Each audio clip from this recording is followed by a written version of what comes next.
بسم الله الرحمن الرحيم ألف لام را تلك آيات الكتاب وقرآن مبين ربما يود الذين كفروا لو كانوا مسلمين ذرهم يأكلوا ويتمتعوا ويلههم الأمل فسوف يعلمون وما أهلكنا من قرية إلا ولها كتاب معلوم ما تسبق من أمة أجلها وما يستأخرون وقالوا يا أيها الذي نزل عليه الذكر إنك لمجنون لو ما تأتينا بالملائكة إن كنت من الصادقين ما ننزل الملائكة إلا بالحق وما كانوا إذا منظرين إنا نحن نزلنا الذكر وإنا له لحافظون ولقد أرسلنا من قبلك في شيع الأولين وما يأتيهم من رسول إلا كانوا به يستهزئون كذلك نسلكه في قلوب المجرمين لا يؤمنون به وقد خلت سنة الأولين ولو فتحنا عليهم بابا من السماء فظلوا فيه يعرجون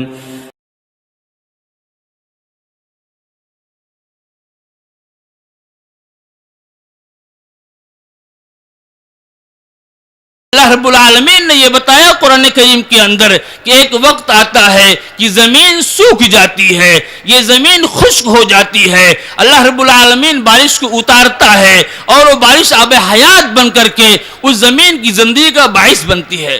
حضرات گرامی، پانی کا مسئلہ یہ انتہائی اہم ہے۔ اور اب خطاب فرمائیں گے جناب مولانا ریاض احمد سلفی صاحب۔ میں آپ کو دعوت خطاب دیتا ہوں، تشریف لائیں جناب مولانا ریاض احمد سلفی صاحب۔ وقت بہت ہی تنگ ہے اور ابھی ہمیں بہت ہی معتبر مقررین کو سننا ہے۔ ہماری فہرست میں ابھی مولانا جرجی صاحب اٹاوی ہیں اور انتہائی معتبر نام سید معراج ربانی صاحب حفظہ اللہ کا ہے، وہ بھی خطاب فرمائیں گے، اس لیے وقت کا ضرور خیال رکھا جائے۔ السلام علیکم ورحمۃ اللہ وبرکاتہ۔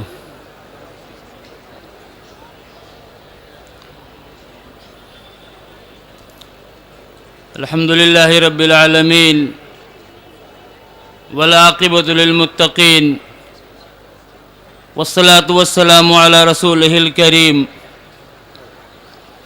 وعلی آلہ وصحبہ اجمعین، اما بعد، اعوذ باللہ من الشیطان الرجیم، بسم اللہ الرحمن الرحیم۔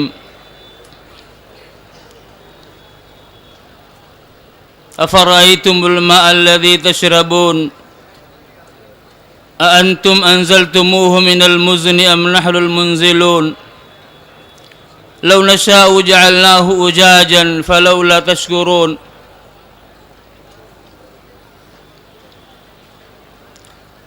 حضرات علماء کرام،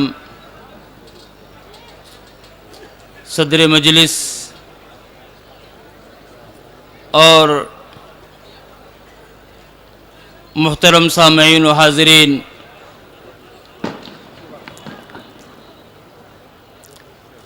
اس تاریخی کانفرنس کا موضوع امن و آشتی ہے۔ امن کے تعلق سے آپ مسلسل 2 دنوں سے خطابات سن رہے ہیں۔ آپ نے یہ معلوم کر لیا ہے کہ امن صرف جنگ و جدال اور قتال کی عدم موجودگی کا نام نہیں، بلکہ امن نام ہے اس بات کا، اس کیفیت کا کہ تمام معاملات معمول کے مطابق بغیر کسی پرتشدد اختلاف کے جاری و ساری رہیں۔ یہ امن ہے۔ اور جب امن اس چیز کا نام ہے تو چھوٹی چھوٹی چیزیں بھی اس کے اندر آئیں گی. میرا جو موضوع ہے وہ پانی سے متعلق ہے، پانی کی حفاظت سے متعلق ہے. ظاہر ہے کہ اس کا تعلق بھی انسانیت کے امن سے ہے. اللہ رب العالمین نے اس آیت کریمہ کے اندر جو میں نے پیش فرمائی ہے، اس آیت کے اندر اللہ تعالیٰ نے اسی نعمت عظمیٰ کا ذکر کیا ہے.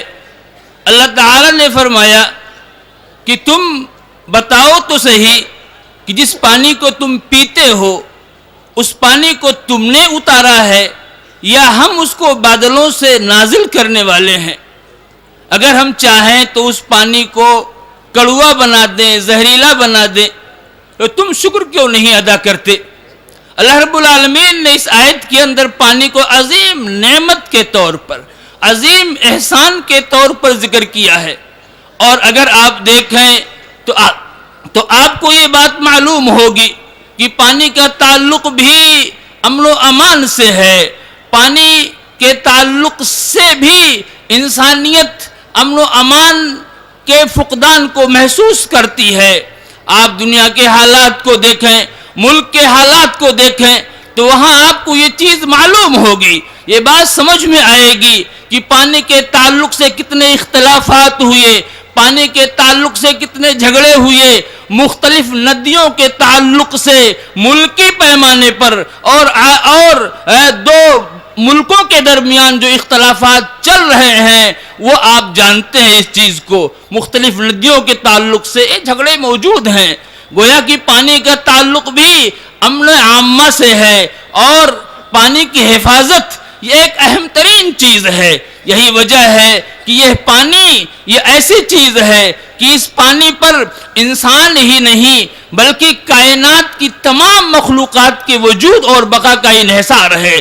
اسی پانی سے اللہ رب العالمین نے صرف انسان ہی نہیں بلکہ کائنات کی تمام چیزوں کو پیدا فرمایا ہے. اللہ رب العالمین نے فرمایا وَجَعَلْنَا مِنَ الْمَاءِ كُلَّ شَيْءٍ حَيٍّ أَفَلَا يُؤْمِنُونَ. ہم نے ہر جاندار کو پانی سے پیدا کیا ہے، لوگ ایمان کیوں نہیں لاتے؟ اللہ رب العالمین نے یہ بتایا قرآن کریم کے اندر کہ ایک وقت آتا ہے کہ زمین سوکھ جاتی ہے، یہ زمین خشک ہو جاتی ہے. اللہ رب العالمین بارش کو اتارتا ہے اور وہ بارش آب حیات بن کر کے اس زمین کی زندگی کا باعث بنتی ہے. حضرات گرامی، پانی کا مسئلہ یہ انتہائی اہم ہے. اسلام نے اس کی حفاظت کی تاکید فرمائی ہے.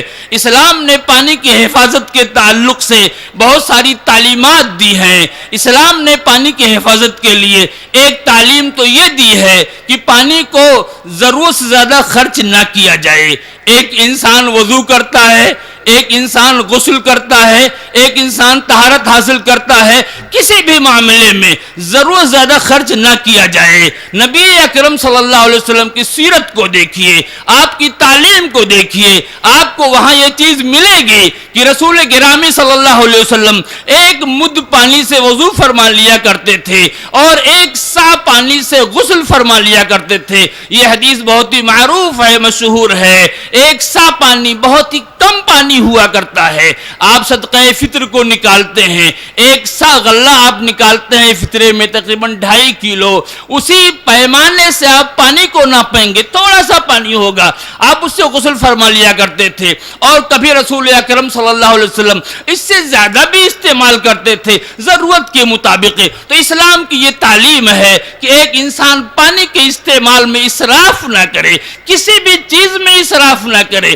پانی میں بھی اسراف نہ کرے. یہ ایک تعلیم ہے اسلام کی پانی کی حفاظت کے تعلق سے. اور دوسری تعلیم ہے میرے بھائیوں کہ پانی کو خراب نہ کیا جائے. کوئی ایسا کام نہ کیا جائے جس سے پانی آلودہ ہو جائے، کوئی ایسا کام نہ کیا جائے جو پانی کی آلائش کا باعث بنے. اسلام نے اس تعلق سے کئی تعلیمات دی ہیں. اسلام کی یہ تعلیم ہے کہ ایک انسان جب سو کر کے اٹھے، نیند سے بیدار ہو، تو بیدار ہونے کے بعد وہ اپنے ہاتھوں کو جب تک دھل نہ لے اس وقت تک پانی میں داخل نہ کرے. کیوں؟ اگر وہ ایسا کرے گا تو ممکن ہے کہ اس کے ان ہاتھوں کو داخل کرنے کی وجہ سے وہ پانی آلودہ ہو جائے. ایسے ہی پانی کو آلودگی سے بچانے کے لیے اسلام نے یہ تعلیم بھی دی ہے کہ کوئی انسان پانی میں پیشاب نہ کرے، ٹھہرا ہوا پانی ہے اس کے اندر پیشاب نہ کرے، اس سے منع کیا۔ اسلام نے پانی کو آلودگی سے بچانے کے لیے یہ تعلیم بھی دی ہے کہ کوئی بھی انسان اگر وہ جنبی ہے تو اس جنابت کی حالت میں وہ ٹھہرے ہوئے پانی میں غسل نہ کرے۔ کیوں یہ تعلیمات ہیں؟ تاکہ پانی کو آلودگی سے بچایا جائے، اس کو خراب ہونے سے بچایا جائے۔ اور ایسے ہی یہ تعلیمات کیوں ہیں؟ تاکہ اس میں اسراف نہ ہو۔ میرے بھائیوں، میرے بزرگوں، وقت ختم ہو چکا ہے۔ بس میں یہ کہوں گا کہ ہم چھوٹی چھوٹی باتوں کو اور چھوٹی چھوٹی تعلیمات کو، پیغمبر اسلام صلی اللہ علیہ وسلم کی ہم ایک ایک سنت کو، ایک ایک طریقے کو اگر اپناتے ہیں تو واقعی اس سے امن قائم ہوگا۔ اور یہی اس کانفرنس کا پیغام ہے، یہی میسج ہے۔ ہم اس چیز کو لے کر کے جائیں، اپنے معاشرے میں عام کریں۔ اللہ تعالی ہم سب کو عمل کرنے کی توفیق عطا فرمائے۔ والسلام علیکم ورحمۃ اللہ وبرکاتہ۔